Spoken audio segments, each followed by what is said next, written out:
میرے دوستوں، میرے بزرگوں، میرے بھائیوں، میرے نوجوان ساتھیوں، آج کل علماء دیوبند کے اوپر ہر طرف سے کیچڑ اچھالا جا رہا ہے، لیکن اس کے باوجود میں آپ کو کچھ باتیں بتانے لگا ہوں، علماء دیوبند کی تاریخ بتانے لگا ہوں۔ میرے بھائیوں، بر صغیر پاک و ہند میں جتنا کام دیوبند کے علماء نے کیا ہے، اتنا کام نہ کسی نے پہلے کیا ہے اور نہ بعد میں کوئی کر سکے گا۔ انشاءاللہ اس میں کوئی شک و شبہ نہیں۔ ہندوستان میں جب سے انگریز آیا، دو طبقے ہندوستان میں برسر پیکار رہے۔ میرے دوستو، ایک طبقہ وہ تھا جس نے انگریز کے سامنے گردنیں جھکائیں، انگریز سے معافیاں مانگی، انگریز سے جگیریں حاصل کی، انگریز سے دولتیں حاصل کی۔ ایک طبقہ وہ تھا جس نے سلطان ٹیپو جیسے انسان سے غداری کی۔ ایک طبقہ وہ تھا جس نے نواب سراج الدولہ کی گردن کٹا کر 750 مربع زمین انگریز سے الاٹ کرائی۔ ایک طبقہ وہ تھا جس نے بالاکوٹ کے پہاڑوں پر شاہ اسماعیل شہید سے غداری کر کے اس کو پائے خاک تک پہنچایا۔ میرے بھائیوں، ایک طبقہ وہ تھا اور دوسری طرف ایک طبقہ وہ تھا کہ جو شاہ ولی اللہ کے نام کے وارث تھا، جو شاہ عبدالعزیز کے فتوے کا علم بردار تھا، کہ جس فتوے نے بر صغیر میں مالٹا اور کالا پانی اور اسکندریہ کے ساحل پہ اور جیلوں کو آباد کر کے پھانسیوں کے تختے پر چڑھ کر ساری زندگی انگریز سے ٹکرا گیا، بچوں کو یتیم کرا گیا اور بیووں کو بیوہ کرا گیا۔ وہ طبقہ کٹ گیا، لیکن نہ انگریز کے سامنے گردن جھکائی اور نہ دنیا کے کسی اور باطل کے سامنے گردن جھکائی۔ میرے بھائیوں، جب دیوبند کے شجرہ دیکھتے ہیں، علماء دیوبند کی تاریخ دیکھتے ہیں، تو میرے سامنے قاسم نانوتوی کا نام اثر نو فرست پہ آتا ہے۔ میرے دوستوں، وہ طبقہ دیوبند کے علماء کا طبقہ تھا۔ آج کل بعض لوگ کہتے ہیں دیوبند کا مدرسہ تو کافی عرصے بعد بنا، تو جب سے دیوبند کا مدرسہ بنا اس کا مطلب یہ ہوا کہ دیوبند کا مدرسہ جب سے قائم ہوا اس وقت سے دیوبندی بنے، اور اس سے پہلے دیوبندیوں کا نام و نشان نہیں تھا۔ بعض مولوی کہتے ہیں، میں کہتا ہوں کہ قاسم نانوتوی ہمارے پیر و مرشد نے دیوبند کا مدرسہ بنایا، لیکن مدرسہ بنانے سے پہلے وہ عالم تھے، وہ دین کے فاضل تھے، وہ اسلام کے علم بردار تھے، وہ دین کے مجاہد تھے۔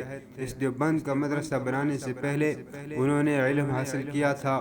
ٹھیک ہے، علماء دیوبند کے مدرسے سے پڑھے ہیں، لیکن یہ علم جو دیوبند کے مدرسے سے پھیلا، یہ جو پوری دنیا میں پہنچا، یہ دیوبند کی زمین ہی سے نہیں بلکہ قاسم نانوتوی کے سینے سے پھوٹا ہے۔ میرے بھائیو دوستو، میں آپ کی توجہ چاہوں گا کہ آج کل یہ پروپیگنڈا پھیلایا جا رہا ہے کہ علماء دیوبند 1860 یا 1848 سے چلے ہیں۔ میرے بھائیو، آؤ میں علماء دیوبند کا شجرہ آپ کو دینے لگا ہوں۔ یاد رکھیے گا، یہ شجرے کبھی کبھی زندگی میں کوئی سنا کر جاتا ہے۔ میرے دوستو، قاسم نانوتوی سے یہ شجرہ شروع ہوتا ہے، نبی علیہ السلام تک جا پہنچتا ہے۔ قاسم نانوتوی کون ہے؟ کہ جس نے علم قرآن و حدیث کا حاصل کیا۔ قاسم نانوتوی نے شاہ اسحاق سے، شاہ اسحاق نے شاہ عبدالغنی رحمہ اللہ سے، شاہ عبدالغنی رحمہ اللہ نے شاہ عبدالعزیز سے، شاہ عبدالعزیز نے شاہ ولی اللہ محدث دہلوی رحمہ اللہ سے، شاہ ولی اللہ نے شیخ ابو طاہر مدنی الکردی رحمہ اللہ سے، شیخ ابو طاہر مدنی نے محمد بن احمد سے، جس کو مجمع البحار بھی کہا جاتا ہے۔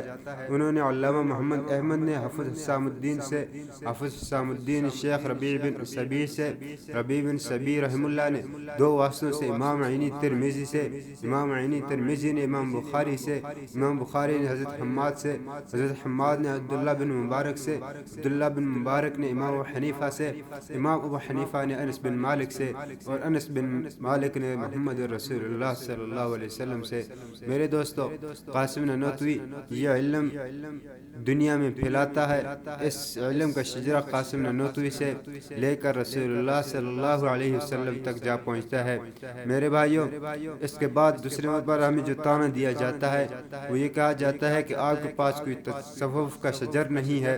میرے دوستو، یہ کہنا چلو علم تو تم نے اس طرح حاصل کیا، علم کا سلسلہ شجرہ نبی علیہ السلام تک جا پہنچتا ہے، لیکن ولایت ہمارے پاس ہے، گدیاں ہمارے پاس ہیں، پیری اسماعیلی ہمارے پاس ہے، تقدس ہمارے پاس ہے، نقش بندی ہمارے پاس ہے، سہروردی ہمارے پاس ہے، چشتی ہمارے پاس ہے، قادری ہمارے پاس ہے۔ دنیا کے اندر علماء دیوبند کو برا کہنے والوں اور دیوبند کے مرکز پہ اگر علم ملتا ہے، اگر تقدس ملتا ہے، اگر ریاضت ملتی ہے، اگر جہاد ملتا ہے، اگر تفکر ملتا ہے، اگر تقوی ملتا ہے، اگر قرآن ملتا ہے، اگر حدیث ملتی ہے، تو اسی دیوبند کے مسند پہ پیغمبر کی طریقت بھی ملتی ہے۔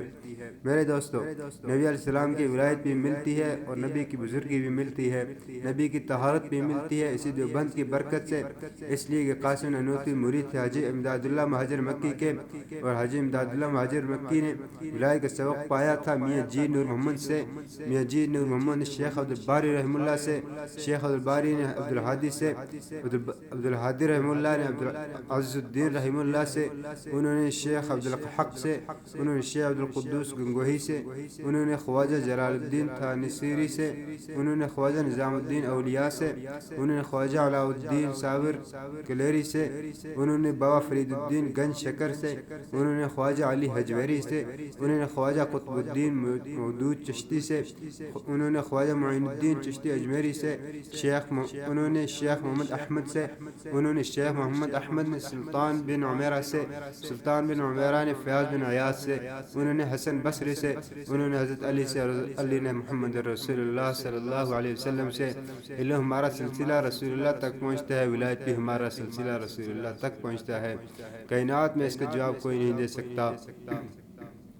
میرے دوستو، بر صغیر میں انگریز کی آمد ہوئی تو شاہ عبدالعزیز رحمہ اللہ نے جہاد کا فتویٰ دے دیا، اور دیوبند کا مدرسہ کب بنا یہ باتیں ذرا سمجھیں۔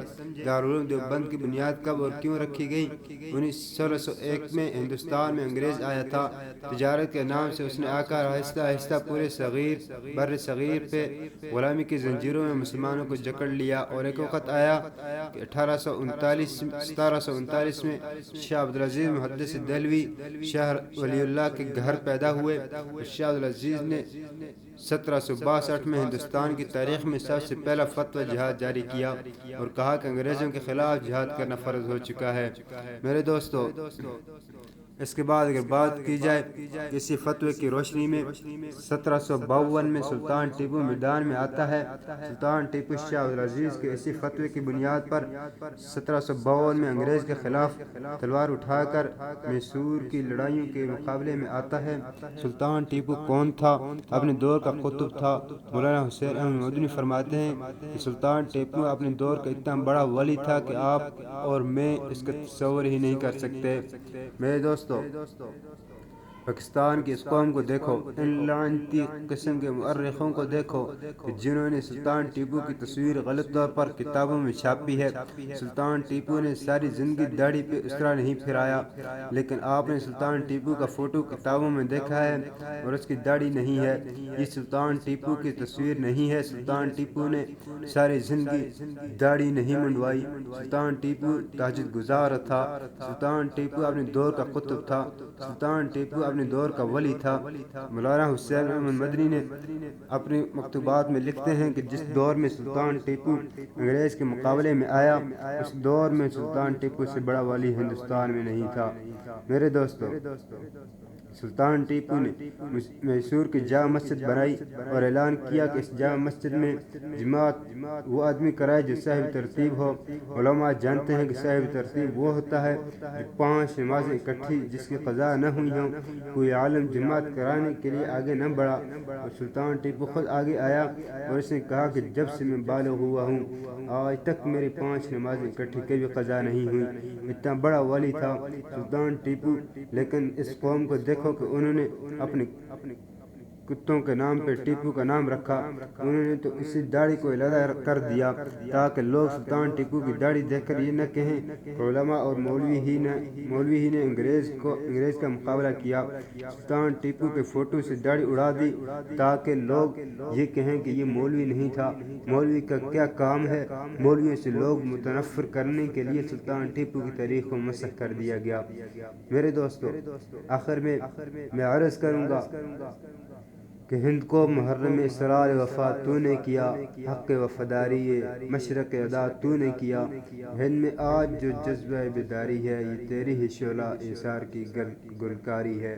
اللہ تعالی ہمیں بھی علماء دیوبند کے نقش قدم پہ چلنے کی توفیق نصیب فرمائے۔